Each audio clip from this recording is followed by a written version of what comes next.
मरने के बाद क्या निकाह खत्म हो जाता है? तो क्या शोहर का बीवी को या बीवी को शोहर को देखना जायज है?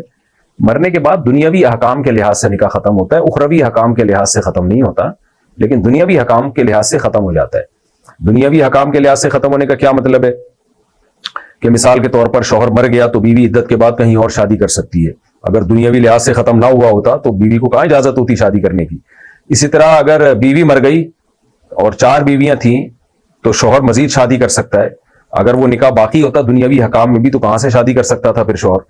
तो बीवी मर गई तो उसके मरने के बाद शोहर उसकी बहन से निकाह कर सकता है।